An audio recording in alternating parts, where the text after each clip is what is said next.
All right, let's talk about something a little different today. We're going to dig into the work of the 19th century philosopher Arthur Schopenhauer for some, well, let's just say it's some pretty tough advice.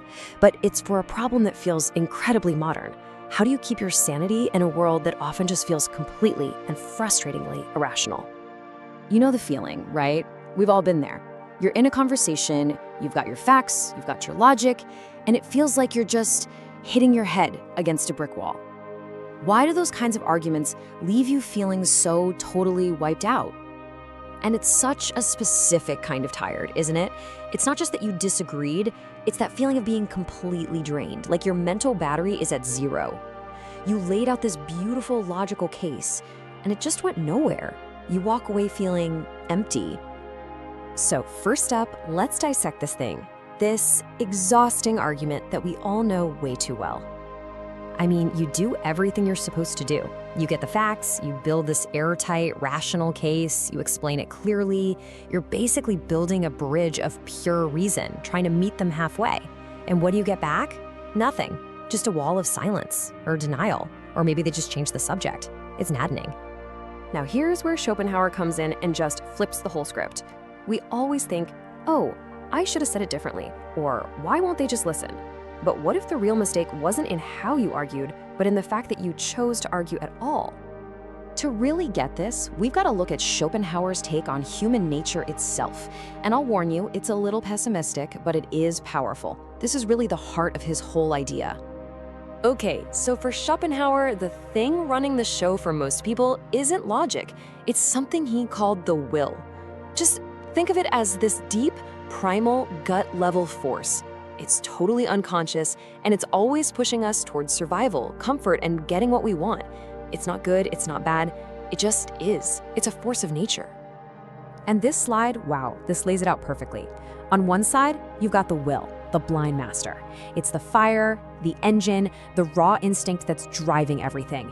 And on the other side, that's the intellect, the obedient servant.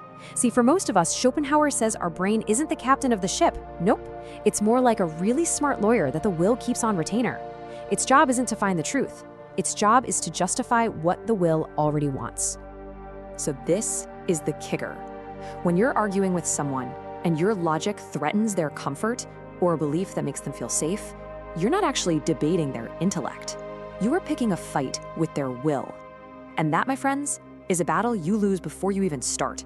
It's like trying to put out a forest fire with a math textbook. The tool is just completely wrong for the job. So if you can't win by arguing, what are you supposed to do? Well, Schopenhauer gives us this amazing metaphor that completely reframes the whole problem. And here it is. His solution is radical, and honestly, it's kind of a bitter pill to swallow. He says, stop. Just stop trying. Stop trying to fix them, to convince them, to change their minds. Give up on the whole project. This right here is the mental flip he wants us to make. Think about it. If you're walking and there's a giant rock in your way, you don't stand there and yell at it, right? You don't try to reason with it. You just see it for what it is, an obstacle, and you walk around it.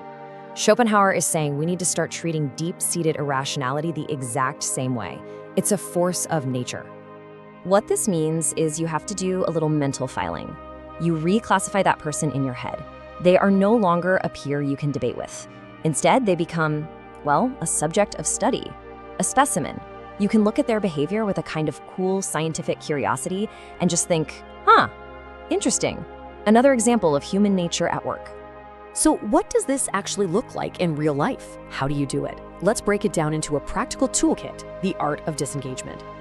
It really becomes this simple three-step internal process. First, you run into the foolishness. You see it. Step 2, and this is the really hard part, you train yourself not to be surprised, not to get angry. Why would you be shocked by something you now expect? And then third, you just apply that mental label. There it is, human nature, proving the rule again. It keeps you detached.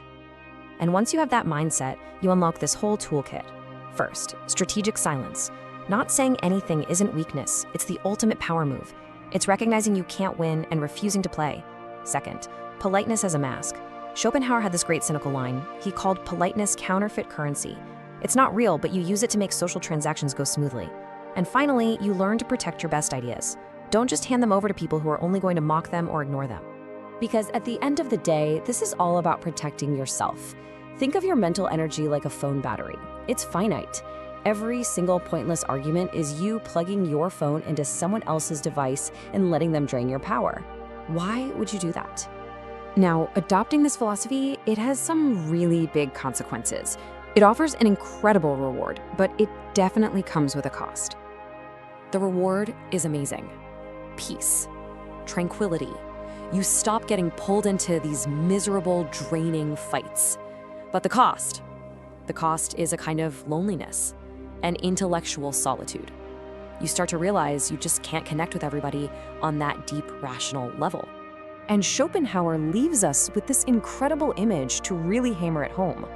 You have the sheep, who huddled together in a flock for comfort and safety, and then you have the eagle, who soars high above, all alone. It's not about being better than anyone else. It's just that from that high up, the view is different. It's clearer, and it's solitary. So the next time you feel that anger rising up inside you during one of those arguments, just remember this: your anger isn't hurting them. It's hurting you. You are literally punishing yourself for their foolishness. And that's really the question he leaves us with. Is it worth it? That desperate need to be right, to have the last word, to win the argument, is it really worth trading away your own peace of mind? I'll let you think about that one.